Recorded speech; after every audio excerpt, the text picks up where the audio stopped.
Hola, te damos la bienvenida a Buki. Hoy descubriremos el libro, Sapiens, una breve historia de la humanidad. África Oriental, 2 millones de años antes de Cristo, era una extensión de exuberantes praderas, cubiertas por un mar de verde brillante al finalizar la temporada de lluvias. En el lejano horizonte había unos cuantos cúmulos pálidos dispersos por el cielo azul. Una jirafa destripada yacía bajo una alta acacia, mientras una manada de leones la devoraba. En un lugar apartado en la hierba junto al árbol, los sabuesos y chacales esperaban tranquilamente. Cuando los leones abandonaron la zona, los sabuesos y chacales se abalanzaron y se dieron un festín con la jirafa, hasta que solo quedó un esqueleto, y luego se marcharon satisfechos. En ese momento, otro grupo de criaturas, muy parecidas a los humanos y algo parecidas a los chimpancés, surgió de los arbustos unos metros más adelante. Este grupo de criaturas tenían brazos y piernas, pero caminaban erguidos. Después de rodear cuidadosamente el esqueleto de la jirafa y de observar su entorno, las criaturas cincelaron los huesos de la jirafa con varias piedras afiladas, y extrajeron el único tejido comestible que quedaba, la médula. La superficie de la Luna, 1969. Llanuras y mesetas compuestas de plagioclasa y basalto estaban salpicadas de cráteres de meteoritos de brecha. Como la atmósfera era muy delgada y casi inexistente, la luz del sol que brillaba sobre el suelo agrietado de color blanco grisáceo, se reflejaba directamente en el espacio. Esto no solo provocaba una considerable diferencia en la temperatura de la superficie de la Tierra, sino que también hacía que el cielo se volviera negro como el carbón. Durante miles de millones de años desde su nacimiento, este lugar había estado desierto y silencioso. Hasta ese día, no había habido señales de vida, salvo las visitas ocasionales de los meteoritos. Un extraño artilugio metálico apareció en el cielo distante y aterrizó después de acercarse a toda velocidad. De la máquina descendieron dos criaturas con atuendos blancos pero extravagantes, que rebotaron torpemente en el suelo, insertaron banderas y levantaron un listón metálico en ese pedazo de tierra. Luego, uno de ellos dejó una huella en el suelo y dijo: un pequeño paso para el hombre, un gran salto para la humanidad. A estas alturas, deberíamos tener claro que ambas historias nos hablan acerca de nuestra evolución, como seres humanos. Hasta no tanto, éramos seres débiles en la pradera que vivíamos una vida llena de miedo y ansiedad, alimentándonos de carnes crudas y sangrientas. Sin embargo, en poco tiempo, creamos una colosal civilización global. ¿Qué fuerza nos llevó al poder como especie, dónde se originó la humanidad, y cómo surgieron las civilizaciones? ¿Cómo conseguimos distinguirnos de muchas otras especies y saltar a la cima de la cadena alimentaria de este planeta? ¿Cuántos misterios más hay en la historia de la humanidad? En el libro de hoy Sapiens, una breve historia de la humanidad, aclararemos estas dudas y exploraremos las interrogantes esenciales de la historia y la sociedad de hoy en día. El autor de este libro es Yuval Harari. Nacido en Israel, Harari es profesor de historia en la Universidad Hebrea de Jerusalén. Es un historiador de renombre mundial y una estrella emergente en el campo de la historia. Sus áreas de interés abarcan la historia, la antropología, la ecología, la genética y otras disciplinas académicas. Desde un punto de vista macroscópico en sus investigaciones, suele aportar perspectivas que no solo son innovadoras, sino que incitan a la reflexión. De ahí que sus obras sean muy apreciadas por lectores de todos los ámbitos.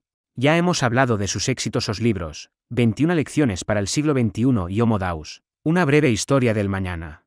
El libro Sapiens, una breve historia de la humanidad, del que vamos a hablar hoy, se convirtió en un éxito internacional una vez que fue publicado. Es una obra fenomenal y única que se ha hecho popular en todo el mundo. A continuación, descubriremos el libro a través de 4 partes. Primera parte: la revolución cognitiva. Segunda parte: la revolución agrícola. Tercera parte: la unificación de la humanidad. Cuarta parte: la revolución científica. Primera parte: la revolución cognitiva. Desde tu punto de vista, ¿de dónde surgió la humanidad? ¿Fue creada por Dios? Quienes estén familiarizados con la teoría de la evolución sabrán, naturalmente, que el ser humano es una especie ordinaria de los animales. No somos seres especiales muy distintos o independientes de todas las demás criaturas del planeta. Somos simplemente la especie más resaltante entre miles de otras. El Homo sapiens pretende ser diferente de todos los demás animales, no tener hermanos, ni parientes cercanos o lejanos, y lo más importante, no tener padres. Por desgracia, eso no es cierto. Hace 6 millones de años, una simia hembra dio a luz a 2 de sus hijas. Una se convirtió en el ancestro de todos los chimpancés y la otra en la abuela de todos los humanos. Hace unos 2,5 millones de años, los australopitecos evolucionaron hasta convertirse en animales muy parecidos a los humanos, que no tenían nada de especial en comparación con otras criaturas de su hábitat. Además, No tuvieron más impacto en el medio ambiente que los gorilas, las luciérnagas y las medusas. Volvamos al este de África hace 2 millones de años, donde algunos de estos humanos arcaicos abandonaron su tierra natal, para ir a buscar comida más lejos, y dejaron sus huellas en vastas zonas del norte de África, Europa y Asia. En el oeste de Jurache, se convirtieron en los voluminosos y musculosos neandertales. En las regiones orientales de Asia, pasaron a ser la especie humana más longeva, el Homo erectus. En las islas tropicales de Indonesia, aparecieron los enanos Homo floresiensis, en Siberia, surgieron los denisovanos, y en el este de África, hicieron su aparición, uno tras otro, el Homo rudolfensis, el Homo ergaster así como otras especies, y por supuesto nosotros, el Homo sapiens. Sí, la humanidad fue creada naturalmente de esta manera. Ahora bien, puede que te preguntes, ¿entonces hay muchas especies humanas viviendo en la Tierra en este momento? Bueno, eso podría haber sido así en el pasado, ya que en esa época teníamos muchos hermanos y hermanas viviendo juntos. Sin embargo, hace unos 10.000 años, el Homo sapiens era la única especie que existía en el planeta. Hoy, cuando mencionamos la palabra humanos, nos referimos explícitamente al Homo sapiens, es decir, a todos los que residimos actualmente en la Tierra. Así que, en cierto modo, es comprensible que estemos acostumbrados a vernos como seres únicos en el mundo. Al fin y al cabo, ya estamos acostumbrados a ser los únicos humanos. Sin embargo, si además del Homo sapiens, existieran otras especies humanas viviendo con nosotros, ¿cómo sería el mundo? Habría dicho la Biblia que los neandertales tienen alma al igual que el Homo sapiens. Habría tratado el Corán al Homo rudolfensis por igual, reservándoles asientos en el cielo. Habría predicado Confucio que también deberíamos tratar a los denisovanos con benevolencia y cortesía. Habría prestado el Homo ergaster servicios en las legiones romanas. Se habría convertido el Homo erectus en funcionario de la corte imperial de China. La Declaración de Independencia de Estados Unidos habría considerado una verdad evidente, que todos los miembros del género Homo son creados por igual. Habría instado Karl Marx a los trabajadores de todas las especies a unirse. En los últimos 10.000 años, el Homo sapiens se ha acostumbrado a ser la única especie humana. Los habitantes de esta especie se consideran el epítome de la creación, porque son totalmente diferentes del resto del reino animal, por lo que, cuando Charles Darwin señaló que el Homo sapiens era una especie animal más, las personas se indignaron. Incluso hoy, muchos se niegan a creerlo. Si los neandertales hubieran sobrevivido, ¿seguiríamos creyendo que somos una criatura distinta? Por desgracia, no podemos demostrarlo, y todos nuestros hermanos desaparecieron de la historia hace mucho tiempo. Pero, como desaparecieron, ¿cómo es que solo queda un descendiente del que fuera una próspera familia humana? ¿A qué lugar de la Tierra se fueron las demás especies humanas? La respuesta podría ser el secreto más oscuro del Homo sapiens. Con un poco de razonamiento, se puede adivinar que el surgimiento del Homo sapiens y la competencia van inevitablemente de la mano. La deducción más probable en este momento es que todos han sido eliminados por el Homo sapiens. Una interpretación razonable es que, hace 70.000 años, los Homo sapiens de África Oriental se expandieron hacia la península arábiga y recorrieron todo el continente euroasiático. Por supuesto, también llegaron a la tierra natal donde los neandertales habían vivido durante cientos de miles de años. Los avances tecnológicos, las excelentes aptitudes sociales y la superioridad de las habilidades de caza y recolección contribuyeron al fuerte crecimiento de la población de Homo sapiens. En cambio, los neandertales vivían en una situación crítica y les resultaba mucho más difícil subsistir. De ahí que su población disminuyera y se extinguiera. Pero existe también otra posibilidad. Debido a la creciente competencia por los recursos, acabaron surgiendo conflictos violentos o incluso genocidios. Después de todo, la tolerancia nunca ha sido una característica de los sapiens. Si echamos un vistazo a la historia antigua, moderna y contemporánea, podemos encontrar muchas masacres y genocidios, que se han llevado a cabo por pequeñas diferencias en el color de la piel, los dialectos y las religiones. Pero estamos hablando de dos especies realmente diferentes en el sentido biológico, así que, ¿cómo podemos esperar que nuestros antepasados sean tolerantes? Cualquiera de las dos hipótesis puede ser cierta. En definitiva, cada vez que el Homo sapiens llegaba a un nuevo territorio, el grupo local de humanos era rápidamente eliminado. Por ejemplo, el Homo soloensis desapareció hace unos 50.000 años. Los denisovanos no tardaron en sumarse al olvido. Los neandertales se retiraron de la historia hace unos 30.000 años. El Homo floresiensis desapareció para siempre hace 12.000 años.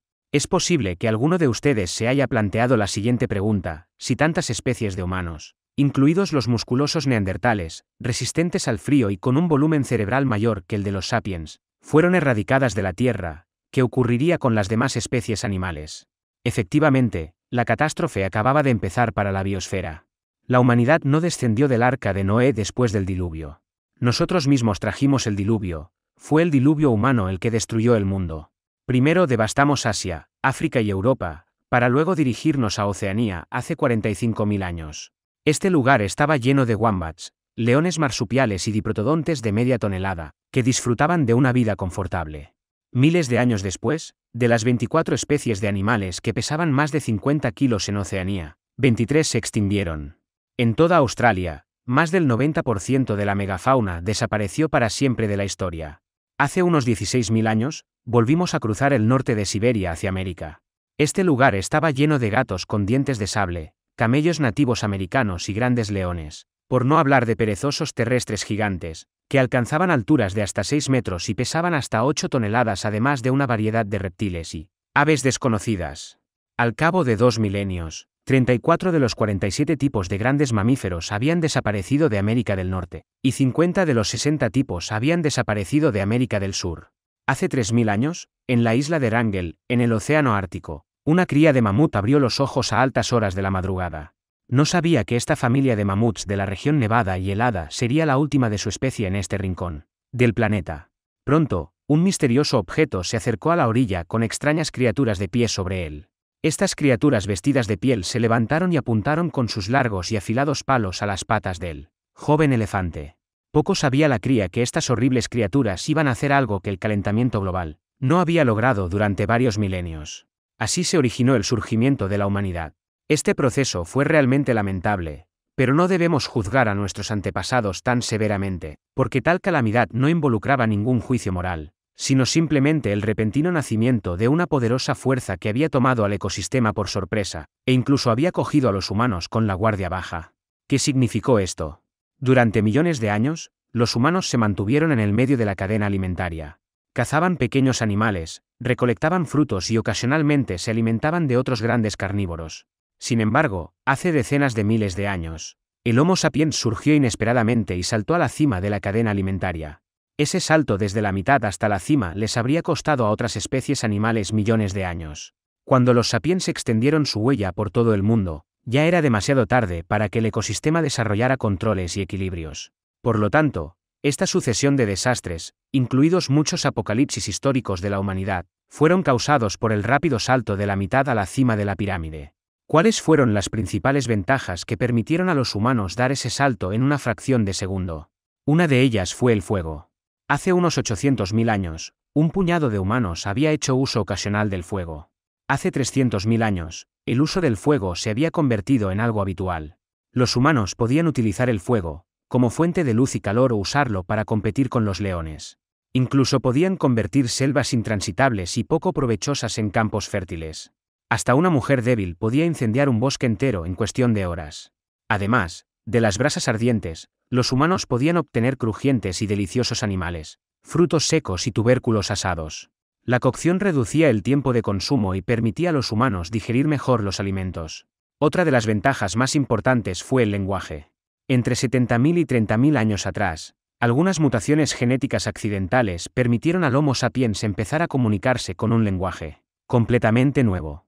El uso sofisticado y flexible del lenguaje nos permite absorber, almacenar y transmitir una cantidad asombrosa de información para comprender el mundo que nos rodea, lo que facilita nuestra cooperación social.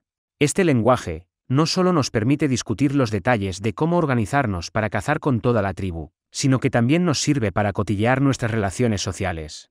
De este modo, podemos establecer formas de cooperación más estrechas y complejas para ampliar nuestra tribu.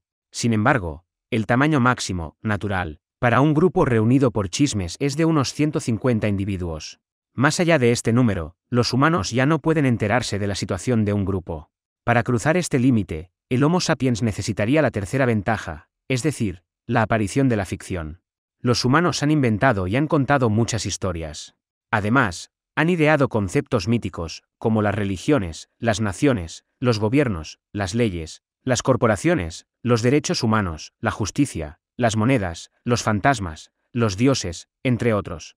Estas cosas solo existen en la imaginación común de los seres humanos, y no existen en la naturaleza. Pero mientras un gran número de desconocidos creen la historia de los demás, estos podrán trabajar juntos para fundar ciudades y naciones. Dos abogados que nunca se han conocido pueden, A pesar de todo, unir sus fuerzas para defender a un desconocido, pues ambos creen en la existencia de las leyes y la justicia. Dos serbios que nunca se han conocido pueden arriesgar sus vidas para salvarse mutuamente porque ambos creen en la existencia de la nación serbia. Empleados de diferentes nacionalidades pueden trabajar para una organización porque creen en la existencia misma de la empresa. Este es el poder de la ficción. Este poder nos ha permitido llegar finalmente a la cima de la cadena alimenticia. Hasta aquí, hemos llegado al final de la primera parte, donde analizamos la revolución cognitiva y conocimos la historia del origen de la humanidad.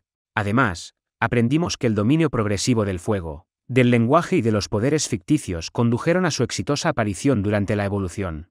Ahora veremos cómo los humanos crearon civilizaciones, después de saltar a la cima de la cadena alimentaria. Gracias por escuchar. Compruebe el enlace de abajo para desbloquear el contenido completo.